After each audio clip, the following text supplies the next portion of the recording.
Hello and welcome to Dickinson's Real Deal. On this show, I help members of the public to get the very best price for their antiques and valuables. I sit you down with one of our regular dealers. They're going to try and tempt you with a cash offer on the table today. £200. It's not bad, but I don't think that's enough money. I'm going to say gamble, go to auction. I think we can get you a little bit more money there. Today, the show comes to you from Peterborough. There's a great crowd of people. They're all happy, they're all smiling. They've brought along their treasures. They're determined to sell them for the very best price. They want to walk out of this room with cash in their pockets or gamble and go to auction. But either way, you know what they want. They want the real deal.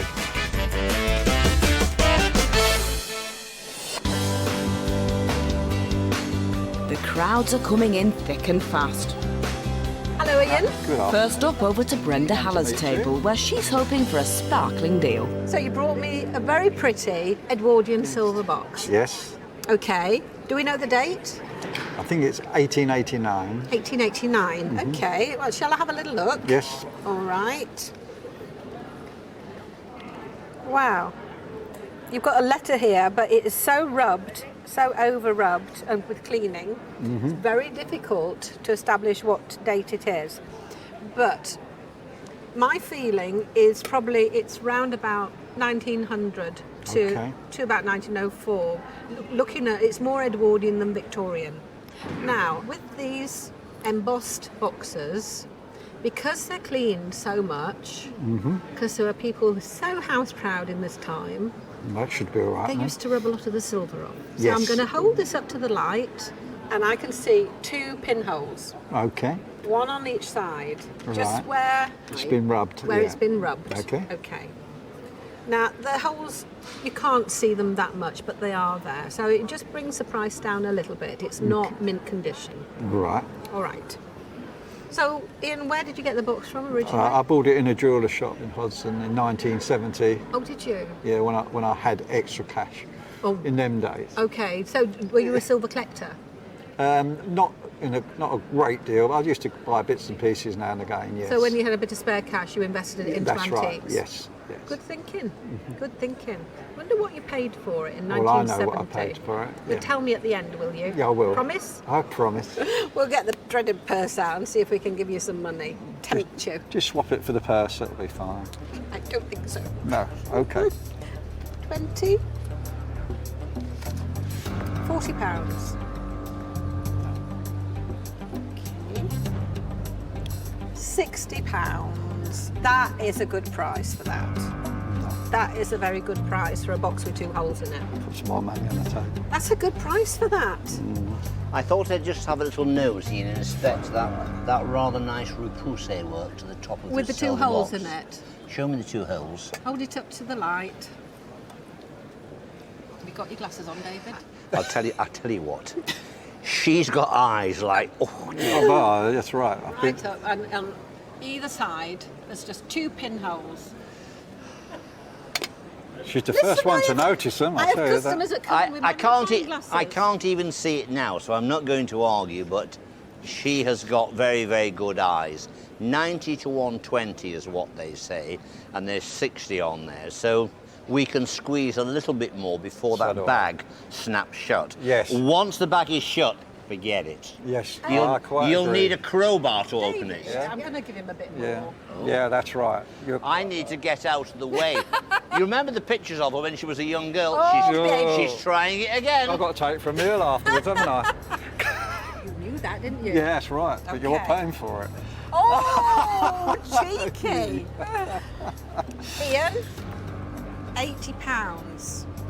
So another fiver. How Another about that? fiver, Yes, because I wow. like you. Ooh. Okay, 85 on the table, Ian. Now, what did you pay for it? £50 in 1970. Wow. We've got a deal then. You've got a deal, yeah. I've got a deal. Makes a change.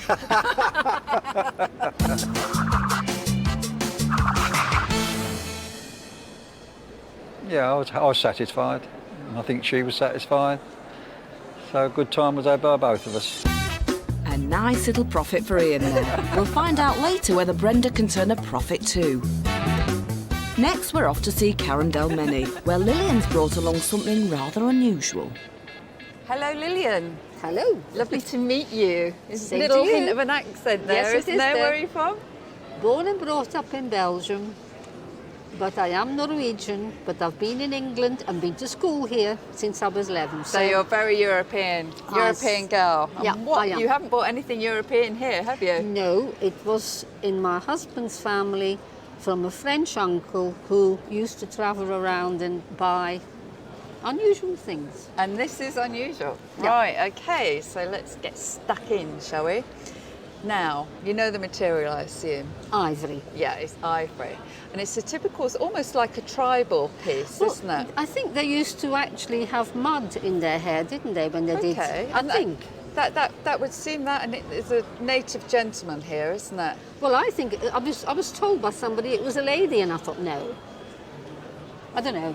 Oh, I think the ladies used to wear, they either had rings on their necks or they had really decorative Anyway, I think earpieces. it's a gentleman. Right, we agree on that then. We agree it's a gentleman. Now, to me, I mean, it's quite an unusual shape actually. It's possibly a fertility piece or something like that from the shape. I haven't a clue. We don't know anything more than that, do we? No. But what we do know, it's ivory. Yeah. It's, and I hope you agree with this as well, Lillian, sort of late 19th century. Yeah, I think so. Yeah, Yes, does yes, that tie in some with of the that, yeah. family pattern? Yeah. Yeah? About that, yes. Anyway, enough of my messing. You just want to see the colour of my money, don't you? I do. I thought you might. So, I'll get started. So, 20, 40, 60, 80, £100, Lillian. No? Good. No good, sorry. You've got a certain expectation then, Yes. have you? Yes, I have. Quite a bit more. Quite a bit more. A lot. Ooh. Oh no! Oh no! 120, Lillian. I've got to make Carry a on. profit. Come on. I've got to make Yes, a I profit. know, but you will, because it's very you'll never see another one like that again. Right, what are we up to? This is it. This is it. £140, and that is me done. Another small one. Come on. To make me happy. Lillian, there's your little bit extra, an extra fiver. That's Another your lot. little one. No. 1, 2, 3, 4, 5, No. £145. Another little Nope. one, because that's a tin shape. That's a... Oh, Nope. come on. Nope. That's it. Take it or leave it. Okay. Thank goodness All for right. that. All right.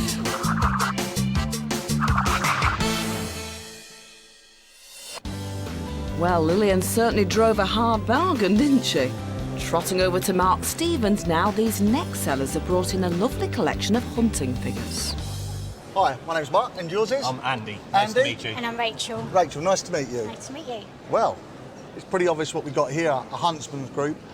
I've had a look earlier on, I've turned it over, and there's the well-renowned Beswick Yeah, sign. Beswick mark. So I'm pretty sure all of this is Beswick. Absolutely, is. yeah. Yeah. They're all there, all stamped underneath. Ah, that's great. Now, how did you come by this? Was it a gift? Was it handed down through the family? It was my nan's. She passed away 5 years ago. So we've had it in a box ever since. So we decided that now's the time to sort of get it out and do something with it. Beswick is a very wide collection field. There are a lot of collectors for it. Yeah. I think this is 20th century. It's unfortunately got a little bit of damage, Just a little bit, yes. which we can see on the dog here Yep. and the foot there, Yes. which will make a difference. I Oh, mean, yeah, of course, yeah. right, let's see what I've got in my pocket here. Right, let's start here. 20, 40, 60, 80, £100. How does that sound? Well, it's a nice start. It is. Well, we've got to start Of somewhere. course you have, and we all need a starting point. Absolutely. Right, I'll tell you what I'm going to do. There's £100 on the table. Okay. Another £20 note is 120. Can you do any more? 120 is where I'm going to be. Is it a deal, or are we going to go the auction route? Oh, it's David. Just before you make that decision, let me tell you what the independent valuers and what the auctioneers say. They are basically around 1 to 200. I'm going to say get it off to the auction, find its level there. It should do better than that, even with the damage. Got that? Yeah. Tally-ho! We're off to auction. Thank you, David. I couldn't agree with David more. I mean, I really believe the best route for you is to put these in the sale, and I'm sure they will make more money than that. Having said that, the money's on the table there, and you are welcome to take it. It's entirely up to you, whatever you want to do. Okay, well, thank you very much for your generous offer, but I think we're going to go to auction with them. And I think you're doing the right thing, and I absolutely wish you the best of luck. Thank you very, Thank very you much so indeed. much. It's been a Thank pleasure to you. meet you. And Thank you, you. thank you. Thank you.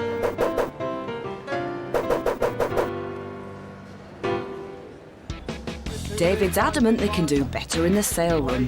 Let's see if auctioneer Colin Young can deliver. Now, on the day, you brought along a Beswick hunting group. It's here in auction. You sat down with Mark Stevens, he offered £120. You said no, it's worth more than that. The estimate is 100 to 200. Here we are now, let's see what happens. Great little lot there. Who's going to start with £100 for it? £100, anybody? 100. £100 bid, 100. Straight to the 100. 110, 120, now make it 120, 130, 140, 150, 160, 170, 160 bid, 170, 170, 180, arms everywhere. 180, it's over the top estimate of 200.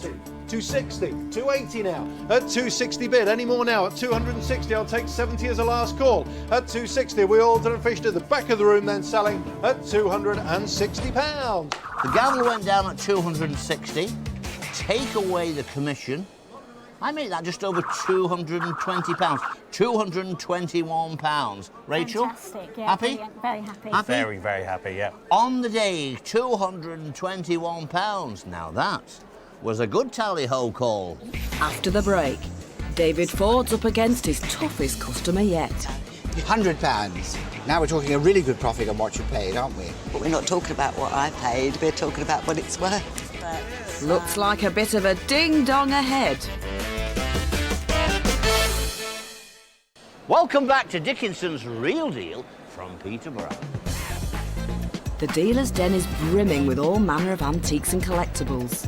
Over to David Ford now, where Chris has brought in something he's sure to like. The Duke and auctioneer Colin are keen to get a look into. What a nice thing. Thank you. Pretty. Yes, It looks like a card case. I believe so. It looks silver. Tell me about it. How did you get to own a card case like that? Actually, I was at a car boot sale. Oh, no. Do you know, I so often hear this Yes. when we're making this programme. And I go to boot sales. I don't. I bet you bought it for fourpence. No, not quite. Less. No, they weren't giving it away. I go and I hunt, and the moment they see me, the price goes up. It was in the bottom of a box, absolutely black. I just thought it looked interesting. And so have you done some research? I have, yes. Let me see what I can tell you about it, shall I, before you give all the game away. It's lovely because it's in the form of a little book. Yes. It's undoubtedly silver, and it pops open there, and the cards go in there. And on this arm there is a little mark, and it says GU, which is George Unite, yes, who was a Birmingham silversmith. I don't see any other marks apart from Queen Victoria's head in a bun. It's called bun head. Right. So it's going to date around about 1860, that sort of date, but there aren't any date letters on it, unless they're somewhere else. There is some marks on the front actually fitted into the scrolls. They've somehow marked it here inside this engraving, and the consequence is they're obscure, but they are there, and there is even the little anchor for Birmingham, which is nice to see. What a pretty thing. So why, having bought it, why have you decided to sell it? Oh, I've done my research. I found out about it now, so Yes. If I can sell it on, and then perhaps I can find some more bits that I can... Right, well, you've obviously got a very good eye, Christine. Thank you. I like it a lot, and I will try and buy it from you. Colin, silver card case. Yeah. Nothing really unusual about a card case in silver, but what strikes me about this one is it's slightly different. It is like a book. It is, shape of a book, and it's even gone to the extent of having the chasing and decoration around it in that lovely sort of Morocco finish as well. Where are you going to place the estimate on this, knowing it's something unusual? Okay, you would go with an estimate over and above the average. So I would have thought a pre-sale estimate of 150 to 200 is going to tell everybody that this is a quality item, but it's also going to tell them, come and buy me. OK, you've heard what the auctioneer says, and I think the same. Card cases aren't the easiest things to sell, but that one, that's a bit of a Bobby Dazzler. Let's see what David thinks and what he puts down. Get some money out. This is the bit you were looking forward to, isn't it? Definitely. £50 doesn't thrill you. No. It's quite a good profit on what you paid. It's not bad, but no. £100. Now we're talking a really good profit on what you paid, aren't we?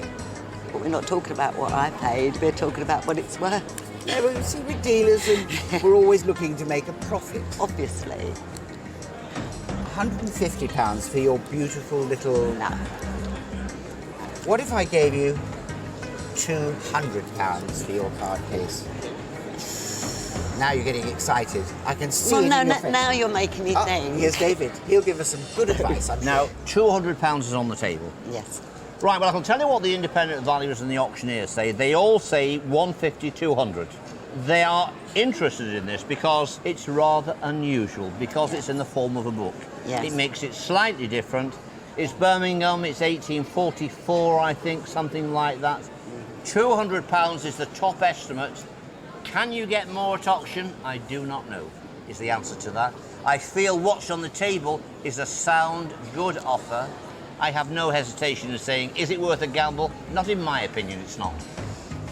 A lot of wisdom from David, as always. Okay. And I think I'll take his advice and I'll take your offer. So, Christine, we have a deal? Yes. Well, let's shake yes, hands. That's great. you. Thank you very much Thank indeed. you very much.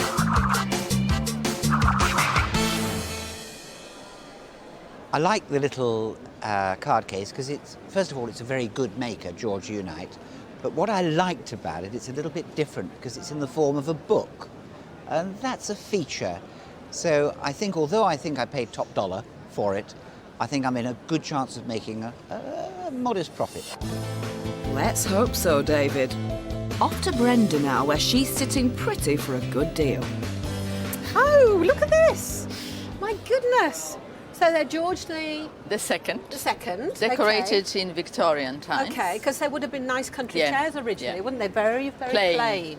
Yeah. And they decorated them because they wanted a bit of zhuzh, didn't they? Sort of in the Victorian period. How long have you had these? I had them for about 7 years, 8 years. Yeah. And why are you trying to sell them today? I've got a lot of antiques, so I'm trying to reduce the amount. Oh, really? Oh, well, they're interesting chairs. Did you have these covered? No. You didn't? No, I bought them like that. I mean, they would look better with a different colour, Yes. to be honest. Tapestry type, yeah. Yeah, something like that, or something in keeping with the pattern. Yeah. Yeah, this is more 60s, Yeah. isn't it, the colour? Okay, well, they are what they are. So I'm going to offer you some money. It's in my pocket. I'm going to put it on the chair. I have no table, so we'll put it on the chair. 20. No. Carry 40. on. Carry on. Oh, you've got your serious face on. Yeah. That's better. I like you smiling. Yeah. 60. No, not enough. 80. Not enough. 100. Not enough. See, 5 years ago, I would have given you £300 for these. But in recent years, these have gone a little bit out of fashion. I hate to say it as an antique dealer, but they have gone a bit out of fashion for the market at the moment. Oh, hello, David. How much is down there, Arena? £100 only. Well, the cheapest chips is that. Come I on. know. We've got a pair of chairs here. They are basically 18th century chairs. There may be a little bit of alteration. The most important thing is they have been recarved. That's made them a little bit more decorative, and they are what they are. They are a decorative pair of side chairs. I'd like to think there could be a little bit more down, probably about 120, 130 pounds. They're still cheap. Brown furniture is not easy to sell, but the decoration, perhaps in the present marketplace, helps them. Decorativeness is quite good for interior decoration, so that's where they are. Thank you. Thank you. I hear what David's saying. 110. That's not enough, no. 120. Still not enough. What about another £10? Not even another 10. There's no profit in it for me. Okay, we have a deal. Oh my goodness. Well, thank you very much. And you should give me a little profit. Yeah. Thank you. Best of luck. Back to the dealer's den now, where Mark's hoping to pick up a profit. Hi Annalise, my name's Mark. Hello, Mark. Nice to meet you. Pleased to meet you too. You bought me in a lovely bronze today. Could you tell me anything about it? How you come by it? It's a family inheritance, really. Right. And I want to reduce my things at home. So it's been in your family for quite a few years? Yes. And been passed down? 30, 40 years. Really? Yeah. Right, okay. And you don't know any other history where it originated from? No, I don't. I'm afraid I don't. Right, okay. So we've got the name of Jeremy, which is French for Yes. Jeremiah. Yes. So I think the clue is that this is Jeremiah, who was one of the prophets of the Bible. Yeah. Unfortunately, did you drop it or did it come to you like this? It came to me as it is. Right, because I Yeah. think this would have a marble rouge base, which most bronzes do actually sit on. And as you can see, this one is wood, so somebody's made it at a later date. That's right, yes. So, yes, you know, I'm that sure. makes a little bit of difference. What is nice about the bronze, it's got a lovely original patina. And if you look at it, it's got that nice deepness. It's been loved, but it hasn't been over-cleaned, which is very important No, with I bronzes. brushed it. You brush it lightly, yeah, but you don't over-polish it because you lose that colour. And once you lose the colour, the price comes down. Yeah, You know, I believe there's some numbers on the back here. So if I just turn this like that, and we can see here the numbers. I think it is 12777. I'm not quite sure what that signifies, but there is no foundry stamp on it or maker's mark. Yeah. So really, we're just coming down to one thing now, that's the money. So I suppose you'd like me to get some money on the table for you, wouldn't you? Well, it would be a nice idea. I'm sure it would be. Let's see what we got. We've got 50, 100, 150, 200, 250, £300. Here's David, he's going to give you some advice now. This is a difficult one, Annalise, I'll tell you why. You have a very, very nice quality bronze, but how commercial is it? Now, I've got two valuations. They are both saying 5 to 700, 5 to 800. On this occasion, I'm challenging that. I'm saying I'm not so sure. 300 is on the table. I think 300 is a bit on the low side for a size and quality of bronze like that. But you know, I can see where Mark's coming from. He's probably thinking, how commercial is that? Can I get 375 for it? Can I sell it? I think there's a reasonable chance if you go to auction, you might get lucky and get more. I'm not going to make this decision. Annalise, you're going to make it. Thank you, David. Well, you've had very, very good advice there. There's 300 on the table. I mean, what's your feeling? Wouldn't like to put another £50 on. I tell you what I do, Annalise. I don't want to put another 50 down because things are quite tough at the moment. Yeah. But I tell you what, Yeah. I'll have a go in this pocket here. I'm going to pull out another 20. There's £320, but that really would be my final offer today. Yeah. Yes, I think I'm quite happy to make the deal. Sure? Yes. It's been a pleasure doing business with you. Thank you very much indeed. Thank you Annalise. very much. Thank you. Coming up, Karen's offer doesn't impress. Could I have a second opinion, please? Will this Victorian pen be hitting the sale room? Welcome back to Dickinson's Real Deal. We're joining David now, where Stephen's hoping to be rewarded for his glittering collection. Stephen, you've been collecting silver medallions. No, my father collected Your father collected them? and I inherited them. I mean, aren't they beautifully made? I mean, they're done with a stamp. There's all sorts of firms make things like this, and I think they're always quite expensive. Yes, You know, when your I'm aware of that, father yes. was buying them, he probably was paying quite a lot of money for them. Yes, he was, yes. And this is the whole set, isn't it? You've got all 12 of them. Well, there's 12. It's not the complete set. So there is more than 12 in the set, but he's got 12. How many in the set is there, do you know? There was 50 in the set. Yeah. I inherited them some time ago. Yeah. And I kept these because I thought they were the nicest. I mean, they are beautifully done, aren't they? But if I bought these, I would buy them at a price that would enable me to sell them for bullion. Yes, I understand that. You do. I mean, some people go, you can't do that. But on the other hand, that value is greater than the value of the items in today's market. Nobody is going to pay as much for these things as works of art as they would for scrap. No, that's the name of the game. Yeah. I mean, it's the way it is. I had a little weigh up, and you got roughly 20 ounces of silver there. And that's what I'm going to offer for. So I'll get some money out. Because I know how much the weight of the silver is, because it says in the accompanying booklet. They're 50 grams each or something, aren't they? So you've got a dozen. £50, 100, 150, 200, and 20, 240, and that's it. That's my offer. I don't really know what to do. Well, the decision is whether you take my money, which leaves me a possibility of making £40, or you go to auction and allow for the fact that you're going to not get quite as much money because of the auctioneer's commission, and you're going to have to pay commission. If you would offer me £2.45, then it's a deal. I can't be churlish, can I? So, OK, we have a deal, Stephen. No, thank you. Good, OK, thank you very much.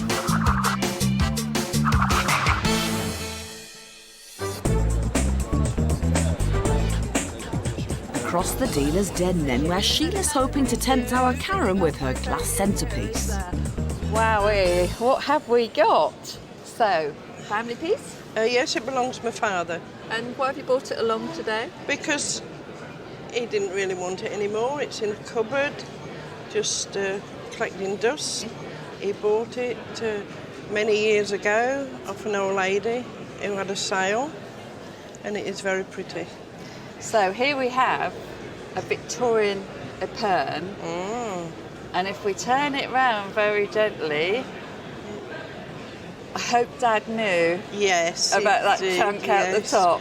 He said it got broken in storage, but did it? He don't know how it got broken, obviously. It's a shame, isn't it? It's very nice. These epergne are fabulous things. I've had so many over the years. This particular one, you've got like the cranberry edgings, then you're running down almost into like a opaline or a Vaseline glass. You've got this little hand-blown twist going around each stem. And then we've got this wavy sort of pie crust edging down the bottom. And the gilt holder with some filler in between where they all sit in. This piece here on what is the main flute really affects the value. If it was pottery, we could do a restoration. But there's absolutely nothing other than if you've got the bits sticking it back on that we can do with that centre flute. But this is going to be my offer, and I'm almost embarrassed to put it down. It's £50. Yes. Could I have a second opinion, please? You certainly can, and I think I've got just the man for it. Here he is. Thank you. Now, Sheila, this epergne of yours, I mean, it's a gorgeous item. You see them in all different sizes. Sometimes they have other stems with little hanging baskets. Yes. The problem is we have a major fault here. We have a chunk out of the top of that trumpet. Yes. What could be done with it? Well, the answer is you could not try and replicate that work again. And I think even if you tried, it would be too expensive. Now, because of that damage, our independent valuers and auctioneers, they're saying 30, 40, 40, 60. Yes. If that was perfect, it obviously would do a lot more, probably 150, 170. Nothing wrong with the offer because of that condition, but it could fetch a bit more at auction, but it's a real gamble. Right, thank you. Well, Sheila, I think it's a question, how much do you want your day in auction then, really? Do you want a bit of a laugh with David? I think it's a good offer, but I think we'll go to auction and have a day at auction. Been to auction before? I've been, but not put an item in. Keep those hands in your pocket. Yes. Good luck and have a nice time Thank you very anyway. much. Thank you.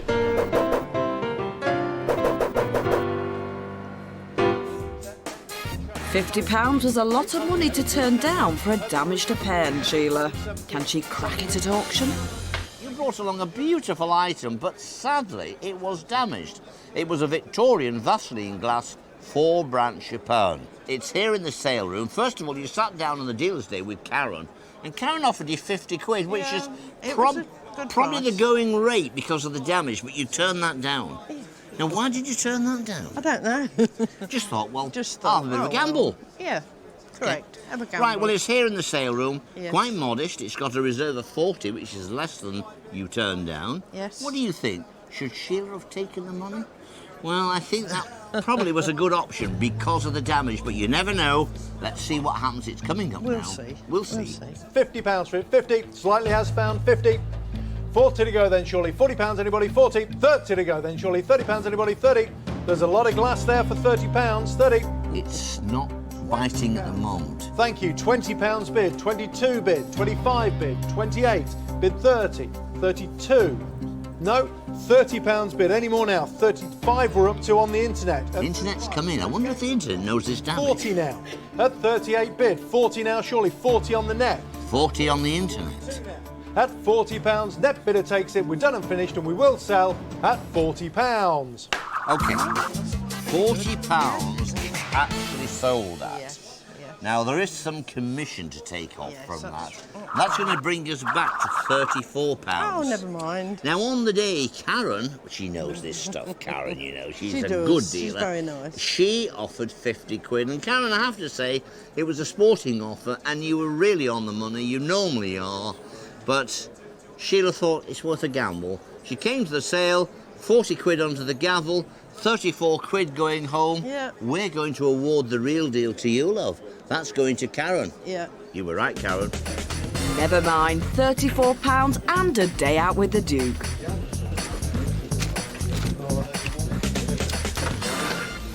After the break, the temperature's rising at Mark's table. You're getting hot.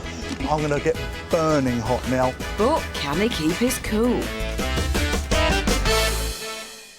Welcome back to Dickinson's Real Deal.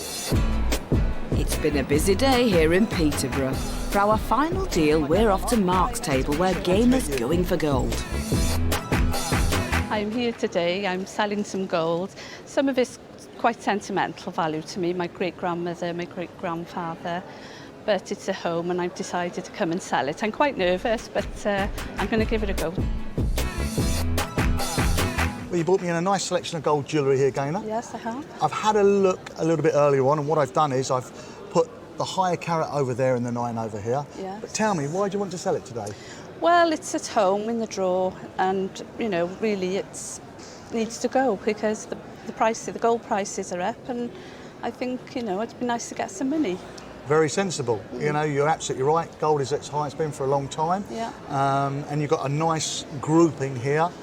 And hopefully, you know, we'll be able to come to some type of deal. But as I said earlier on, what I've done is these are the 2 wedding rings that I believe belong to your grandparents. Is that correct? Yes, that's right, yeah. Well, these are 22 carat gold. Right. And obviously, with the 22 carat, what I've kept it here is the sovereign, which is also 22.